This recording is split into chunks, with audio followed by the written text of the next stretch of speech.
Mga ka-legit Daver Cats, isang mapagpalang umaga po sa bawat isa. Another updates kung saan ang legal counsel ng TAPE Incorporated ay nagsalita na patungkol sa mga naganap, no, patungkol dito sa update sa case. Pero medyo tagilid, ang kanyang mga sinasabi ngayon, medyo iinit ang inyong mga ulo ang lahat ng yan.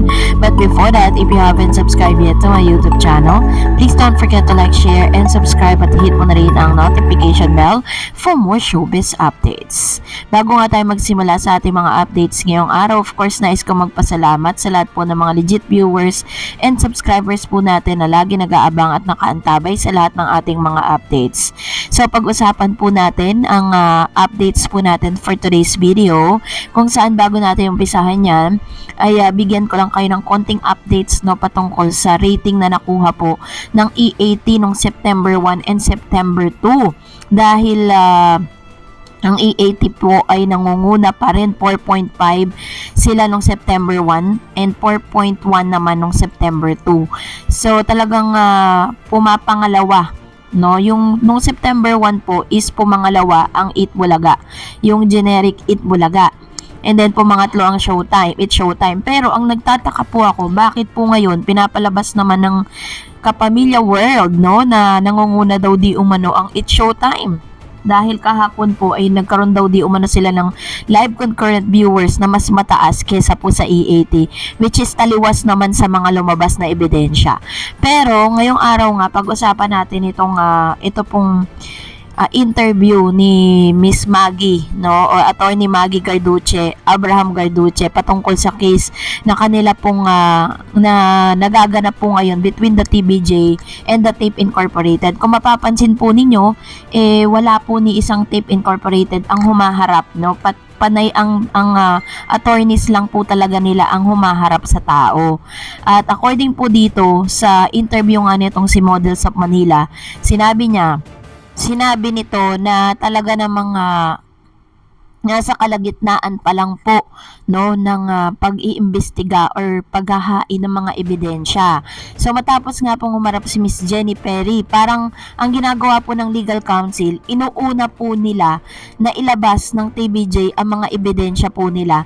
Tapos hinuli nila yung kanilang mga resibo or mga evidences para po i-counter or counter-attack po nila ang TVJ. Talagang mautak po itong legal counsel ng TAPE dahil mas inuuna po, talagang inilalabas niya, talagang pinasusuka niya ang legal counsel or yung mga testigo na humaharap ni katulad po si Miss Jenny Perry. Syempre kapag nailabas na po yung mga alas niyan, gagawa po ng paraan ngayon ito pong attorney na to. So ito po yung kanyang interview. Jenny ngayon, and then September 4, magkakaroon na ng formal offer of evidence ang plaintiff, ang side ni na TVJ and Jenny Perry. After that, they will rest their case with respect to the application for writ of preliminary injunction. Wala pa po tayo sa main case. Tapos, sunod na po ang TAPE Incorporated to present. So, kung narinig po ninyo yan, sinabi niya na yung mga nagaganap po na mga hearing ngayon, wala pa po sila sa main case. Kasi ang main case po dyan is yung copyright infringement na pinail po ni Tito Sen, no? Pero hindi pa man po natatapos yung case na ito, samot-sari na po yung mga nakukuha at kinukuha at dinadagdag. Kasi may mga delaying tactics po silang ginagawa. Katulad po ng another file for the term Daver Cats. Gumawa po sila ng gumawa sila ng kasulatan or ipina-file din po nila yan na sinasabi nila na kanila daw di umano ang term na Daver Cats. Ganon din naman, kasabay po nito is parang naghahalongkat pa sila na pwede nilang ipukol sa TVJ. Pero ang maganda lang sa TVJ, kumpiyansa po ang team TVJ, no, ang legal counsel ng TAPE or ang legal counsel ng TVJ na makukuha po nila ang hustisya sa pamamagitan nito.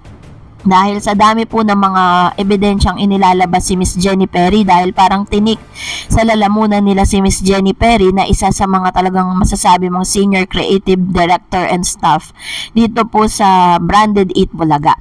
So kasabay nito may mga inilalabas din ng mga ebidensya at dahil po kailangan manahimik at kailangan po is preserve ni Tito Sen ang lahat ng mga evidences at yung mga statement po niya, hindi po siya, pinagbawalan po siya ng kanilang legal counsel na maglabas ng any information with regards to that case. Kasi nga naman, di ba, kapag po ibinuga niya ng ibinugayan, malalaman ngayon ng mga legal counsel kung ano po yung ano niya, no?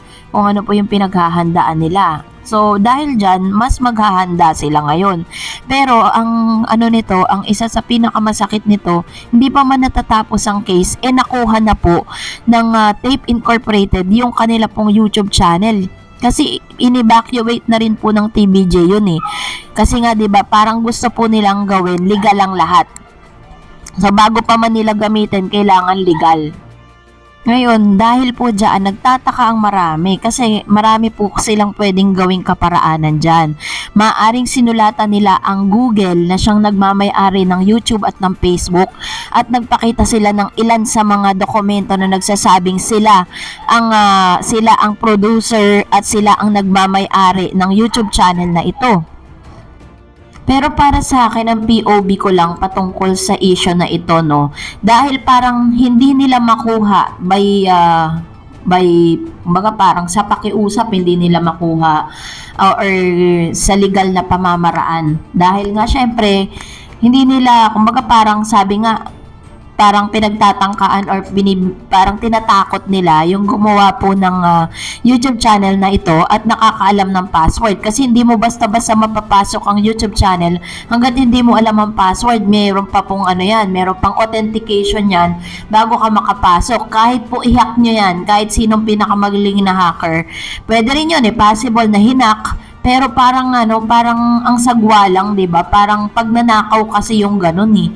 So, ang maaaring ginawa nila, sumulat sila dito sa Google para makuha po nila yan at in-honor po sa kanila. Dahil siguro nagpakita sila or pinaganda nila ng maraming mga words na ginamit, may mga dokumento silang pinakita, kaya in-honor sa kanila. Ngayon, may resback ngayon ng TVJ patungkol dyan. Antayin po natin yan.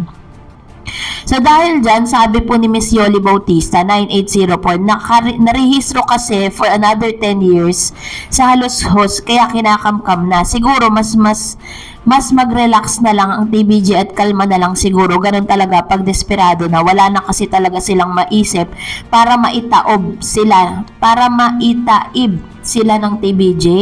So, parang sinasabi po dito ni Ma'am Sheena, parang lahat na gagawin nila kasi hindi sila makapag-establish ng sarili nilang YouTube channel dahil lagi pong nawawala at nire-report, no? Kaya po ang ginawa nila, by hook or by crook, kailangan nilang kunin yon. Ay nako, parang ang dumi nila maglaro. So that's it for today. For more videos and updates, please don't forget to like and subscribe, and please follow me on my Facebook page, DarEdsTV. God bless everyone.